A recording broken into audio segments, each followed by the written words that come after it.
We go this morning. We're going to return to ABC News in Washington and John Martin, who has an update on the death of James Jordan, who is the father of basketball star Michael Jordan. John? Bill and Dana, the details are still coming in. Authorities in North Carolina say they have arrested 2 suspects early this morning in the murder of Michael Jordan's father. At a news conference a short while ago, law enforcement officials said they have charged 2 18-year-old men with killing James Jordan to steal his car at a rest stop off Interstate Highway 95 in North Carolina on July 23rd. The 2 suspects have been charged with murder in the first degree, robbery, and armed robbery. Mr. Jordan apparently pulled over to rest after midnight on July 23rd at a truck stop off Interstate 95 near Lumberton, North Carolina. What happened then was authorities said he was shot to death by the 2 young men who wanted his car. They were tracked apparently, and the suspects are said to be held because they used his car cellular phone for 3 days after the murder. They were brought in about 6:30 this morning and have been charged. That's all from here. Thanks very much. Okay, thanks, John. Of course, as you may have heard, yesterday 4 young people from North Carolina were arrested for allegedly stripping Mr. Jordan's car of its tires and stereos and other equipment. And authorities say those youths are not, they don't think they are connected to the killing, but they may have crossed paths with the killers at some point, may have some information that would lead to the One killing. interesting thing to note is that they're charged with first-degree murder, which would require that this be premeditated. So it'll be interesting to see what law enforcement agencies come up with to qualify that charge. And in addition, James Jordan has made one public statement about this previous to this announcement and requested that all gifts, flowers, be made in donations to the James Jordan Foundation, which is out of Chicago. That was Michael Jordan making that statement. Or Michael Jordan, I'm sorry, yeah. So this will hopefully answer a lot of questions for the Jordan family and we can only put hope. some minds to rest as well. Yeah. That will do it for us this Sunday morning. Don't forget to join us again next week on Good Morning America Sunday. That's right, and remember to tune in tomorrow to Good Morning America for the latest news in this investigation into the murder of Michael Jordan's father, James Jordan. Good morning, ladies and gentlemen. Seemed like didn't too many of you go home. You must have been expecting to see us again this morning, but at least we appreciate you being here. We thank you for being here, and we'd just like to tell you this morning that approximately at 6:30 this morning, we were able to arrest the murder of James Jordan and incarcerate him. The name of the 2 people that are charged are Larry Martin Demery, D-E-M-E-R-Y, Route 3, Box 251A2 in Roland, North Carolina.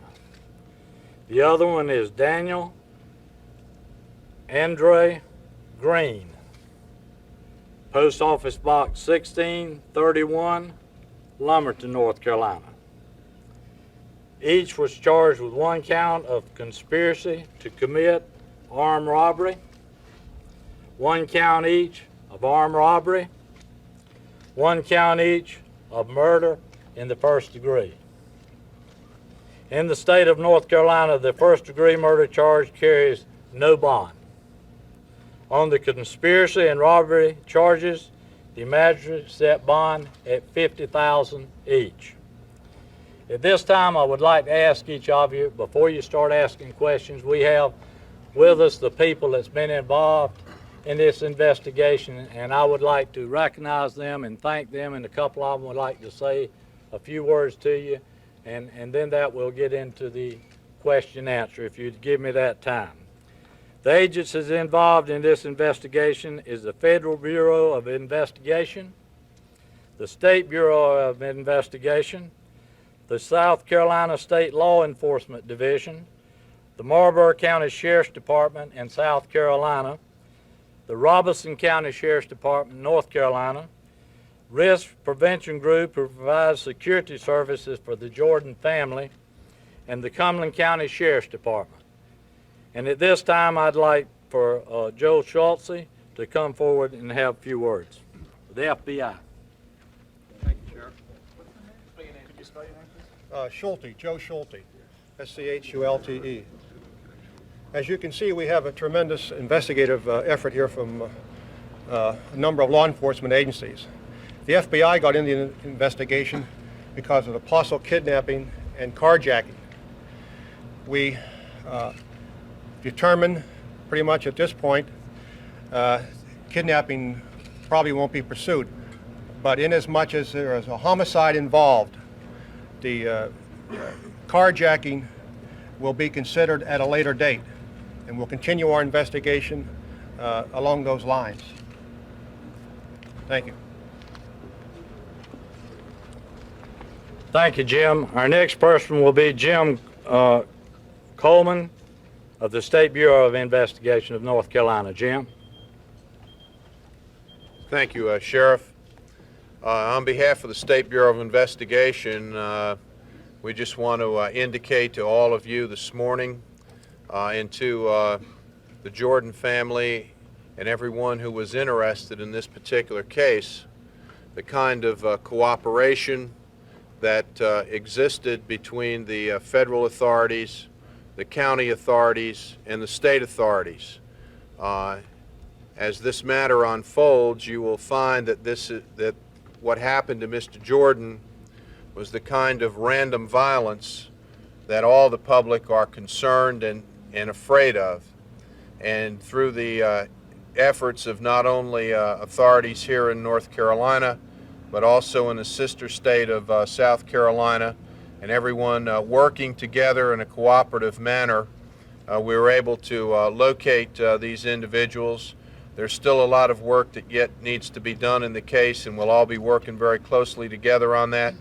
I want to commend Special Agent Schulte and his people, Sheriff Bedsole and his individuals, Chief Stewart with SLED in South Carolina, and also the people in my agency, the State Bureau of Investigation, who have worked tirelessly on this, and hope that we can put a very good case together for the prosecutor in Robeson County to bring justice to fruition in this case. Thank you very much. Morning hours of July 23rd, which was the time that Mr. Jordan was killed. The homicide location took place at exit 14 off of I-95 and Highway 74 in Lumberton, North Carolina. Mr. Jordan had pulled off the side of the road obviously to rest for a while, and he was shot to death while in his car and was taken to the state of South Carolina and placed into the swamp where he was found.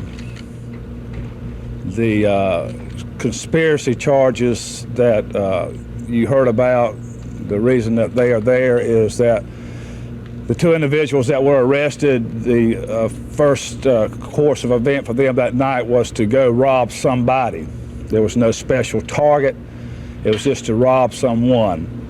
And when they talked about it together and planned it and started to execute it, the conspiracy began. Once the robbery took place, the felony murder rule in this state kicks into effect. That is, when you're committing a felony and a death occurs, it is first-degree murder in the state of North Carolina. With that, if you have any questions, I'll try to answer them. How was it that you came across these two guys? The one thing that helped us most in the investigation was that the car that they kept for several days had a cellular telephone in it, and we were successful in tracking them through the telephone calls that they were placing. So they were making calls? They were. All in all, considering a 3-week-old trail, not too bad, huh? I'm glad it's over with. How long did they have the car, Captain? There was yesterday you said the 26th, as soon as you could put it in the woods. Well, we think that, we know now that they got the car very shortly after the 23rd. I'm talking about very early morning hours, probably 2, maybe 3 o'clock in the morning. And that's why yesterday I was telling you about the 26th. I knew that they had the car on the 26th and that Mr. Jordan was dead prior to the 26th. So you said they shot him in the car, right? That's correct. They cleaned the car out, obviously, because you didn't think that he was shot, but there's no signs of struggle in the car. There was no signs of struggle, and every gunshot wound does not produce a lot of blood. In this particular case, it produced no blood to the interior of the car. Was there evidence that they had been with him in the car before? No. That they had known him, how about? No. But the 4 boys, with the charges on the two individuals for the homicide in Cumberland County. How the charge is coming. Oh, the car, one of the subjects that's charged, Mr. Green, has a half-brother in Fayetteville and was in the area visiting him, and the car was left here while he was here doing that. And that's when the 4 boys found it, or what's the connection with the 4 boys in the car then? Well, they knew that the car was in the woods, and they stripped the car. So they didn't know anything about the murder, they just saw a car? That's correct. Is Carter the half-brother? Half-brother. Is Carter the half-brother? Joe Van Carter the suspect? No. Yes, Is one no. of the suspects arrested on the stripping the half-brother? I'm sorry. Is one of the suspects arrested for the stripping and the theft of the car No, the half-brother? the half-brother has no involvement in this at all. You still believe Mr. Carter did drive the car back into the woods, though? Joe Van Carter, is that what you're asking? He drove the car back into the woods? He didn't drive it into the woods. We know that on the 26th, he was in possession of the car, driving it on the east side of Fayetteville. So Do you know how it got back into the woods? Yes, we do. Can you tell us? The people that have been charged with a homicide drove the car back into the woods and locked it up there. Did the murder suspects ever realize that it was James Jordan, Michael Jordan's dad, who they had killed? And why did they dump the body so far away? Was that just routine? I think once they realized that it was Michael Jordan's father, that they wanted to make sure that they tried to cover their tracks the best way they could. It took them quite a while before they finally decided that South Carolina would be the place where they would place the body. And how did they realize that it was James Jordan's father? I mean, Michael Jordan's father. From stuff in the car, When did his they dump wallet, the body? things When like did they say the body was dumped? that. He was placed in the swamp a few hours, just a few short hours after he was killed. Could you categorize what transpired during the arrest, what was said, what was the suspect's reaction? Were they surprised? Did they not figure out by using the phone that would be a little bit of a giveaway? Well, I think they realized after the phone was used at some point that was probably going to be the tool that law enforcement would use. Who did they call? Who did they call? Did they call for help? I mean, who did they call? I'm not going to go into where the calls were placed. Were you able to monitor any of their calls? Did we monitor? No, we didn't monitor. Were they arrested at their homes? Were they arrested at their homes? Yes, they were.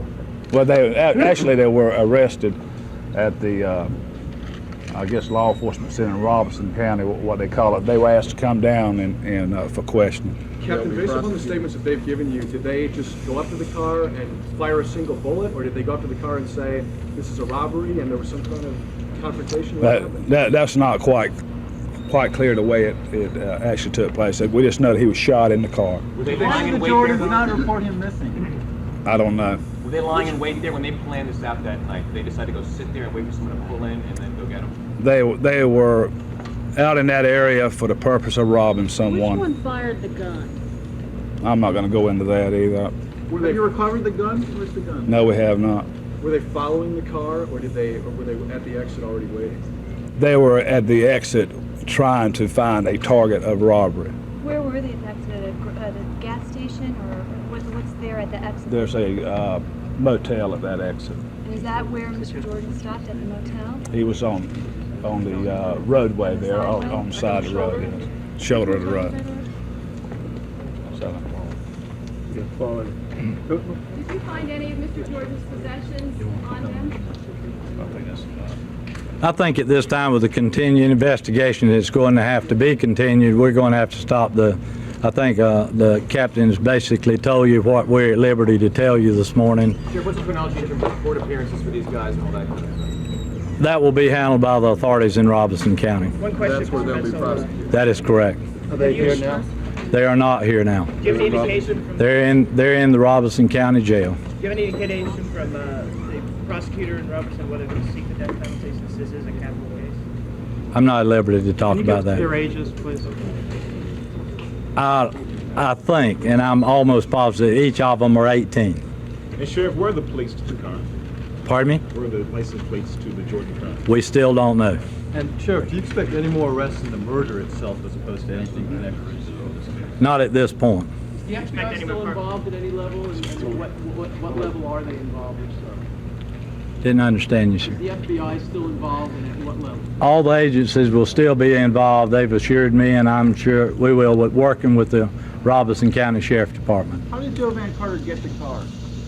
I don't know. Is that spot a bad spot where he got hit? Is that a spot where kids prey upon people pulling over? I couldn't answer that. Did you I expect- thank y'all. Do you expect any more arrests in the car stripping aspect of the case?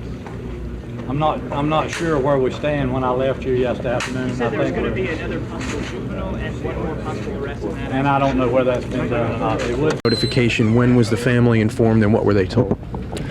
Well, this morning we notified the security people for the Jordan family that some arrests were made and that there will be a press conference earlier this morning.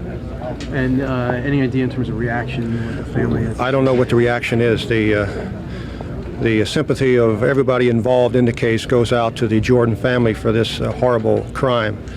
I do not know their reaction. A little bit of information, please, on just was the phone the key? Was that what helped break? That was one of the things that helped, and there was a lot of investigation, a lot of leads covered, and all those things put together led to a couple suspects, and that's how it developed. And so why was the kidnapping charge dropped? Well, there's at this point there's no evidence that he was taken across the state line alive. So he could have been placed in the creek in North Carolina and then drifted across. Is that what happened, or? I don't think that happened. No, that did not happen. Have to travel across the state line to have one of the elements of the kidnapping statute. Agents, are investigators pretty certain that these two suspects knew it was Mr. Jordan when they dumped his body? Not certain. We're not certain that they knew it at that time. So they could have, whoever they might have done, they may have disposed of the person that way. Yeah, possibly, yeah. And was the murder? Are you convinced that the murder was not planned? That it was just a result of a botched robbery? Well, that's what the investigation has disclosed thus far. That it was these men were waiting to commit a robbery, and Mr. Jordan just happened to be the victim. He was there at that stoplight alone. No one else there.